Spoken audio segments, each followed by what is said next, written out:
Good morning, guys. So I just wanted to make a few quick videos kind of going over some things I learned this year in the vegetable garden. Okay, so here you can see my fall lettuce. So this lettuce, the bigger lettuce, was planted before September 1st and then kind of gradually every 2-3 weeks. This was like September 3rd, then like a week later, and then like a week later. So what I learned about lettuce this year is that you need to plant from mid-August to September 1st for good sized lettuce once it gets cold and slows down.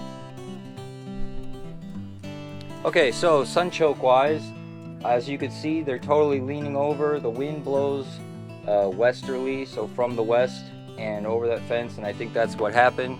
So what I'll do in the future is do strong stakes, like 6-foot stakes, to hold them upright. But otherwise, they're looking great, and I'm sure I'm gonna get a ton of sunchokes. Corn, this is where I had my glass gem corn planted. Needs a lot of nutrients, and I did top dress with some stuff, and my corn did okay.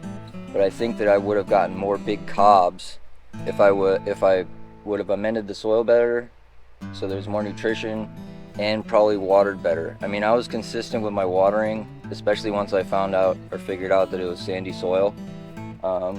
But maybe they need more. I know I read when I first started learning about plants that corn really need the most water when they're growing the cobs. So try again next year. That was a fun one to grow. All right. Next thing I wanted to talk about is if you ever grow Giantzinnias, which is this is my first time, California Giantzinnias, they get really tall, you know, like 3-4 feet. They're annuals. And so if you plant them, I would plant them in the back of the beds from now on, because here I had a couple tomatoes. The one was aroma and didn't give me anything, and then there's a couple tomatoes still on there, but the plant kind of suffered, didn't get very big, and is on its way out anyway. But yeah, if you plant California Giantzinnias, be mindful of where you're planting them. They're going to get really tall, block sunlight for other things. Okay, on the note of things being shaded out, I grew a few pepper plants this year. I've done it a couple times at this house and never had much success. The shishitos did well. Obviously I didn't harvest many. I struggle. So anyways, I have one poblano on there, and I'll probably harvest that soon and do something with it. But they need a shit ton of light. So if you have any sort of half-day shading or anything like this, it doesn't get the morning because there's stuff that side, on that side. It doesn't get the evening because of that side. So not enough sunlight. Okay, carrots. I originally planted on July 18th, and then I had to replant some because they dried out. You have to water them a few times a day in the sandy soil.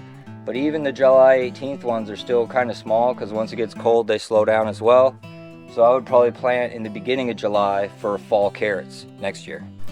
Now with my blackberry canes, I really like this new trellis I set up. I just did 2 8-foot posts or 6-foot posts on each side, and ran a clothesline wire that's kind of coated in a little rubber from either side, and used crimps on the ends. It doesn't have to be super tight, just something to hold the branches to position it for best sun absorption. It filled in pretty decently,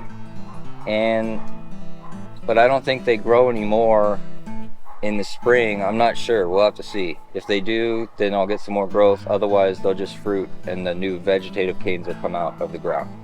But yeah, set up a trellis for your blackberries, makes it a lot easier.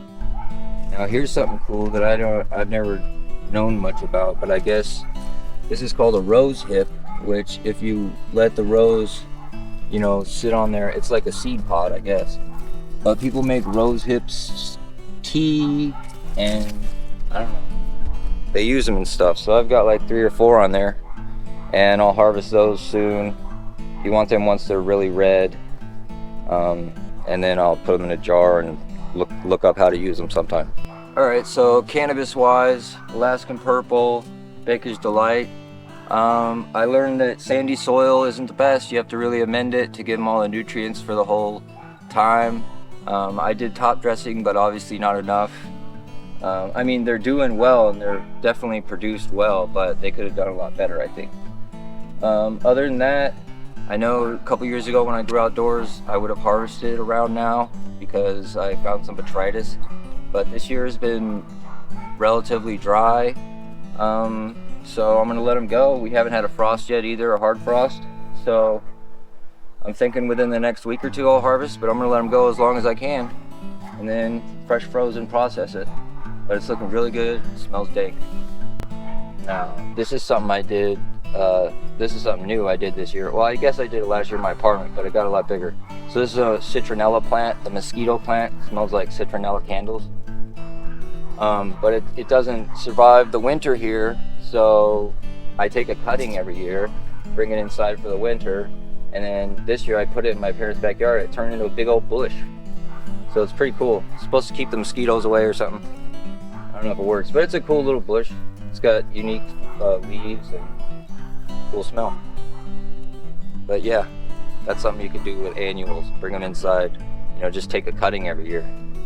Because the plant will get too big, and then you don't want to bring that inside. So, all right, something really quick on these raspberry canes. So these haven't done so well. They need more nutrition. So this year I'm gonna add a lot of compost and some other, or in the spring, and hopefully they'll do better. But I did get some canes this year, so we'll get some fruit next year, but I'm hoping we'll get even more vegetative canes in the coming year as I add nutrition to the soil. Okay, so here's my tomatoes. I did a Florida weave, 4 plants. Worked out really well. You know, I weaved every like foot or 8 inches as they grew, and I got a bunch of tomatoes. I did 2 San Marzanos in the middle and Amish paste on the right. That one has been gone for a while now, and it wasn't from disease. It just didn't really like when it got kind of chillier and maybe less light. But these ones are still going. I got a few tomatoes on here that I'll be able to harvest. And then there's some red ones right there, obviously. But yeah, got to do some blanching, get the skins off. I'm lazy. Okay, so here's where I planted on August 1st. I planted arugula, watermelon, radish, and spinach in between. The arugula came up and did well, but I think next year I notated that I'll plant it a few weeks later, so mid-August to late August, because then it'll go into the cool season and still be kind of small and green, whereas this stuff's starting to senesce. And I also have back here watermelon radishes, which have like a cool inside look, like pink. And we'll have to see how they do. I do see some decent sized ones, but maybe I should have planted those a little earlier so that they could have got a little bigger before it got cold. And in between there, I had spinach. There's a little back there. But I planted it when it was still too hot, and then once it didn't really come up, I looked it up, and those seeds actually need to be colder to germinate. You know, you usually think of warming your seeds, like a seed mat and stuff, but spinach like it cooler, so I would have to start those later or start them inside in a cooler condition and transplant them. But yeah, so those are some of the things that I learned this year, and helpful little tips. So hope you enjoyed.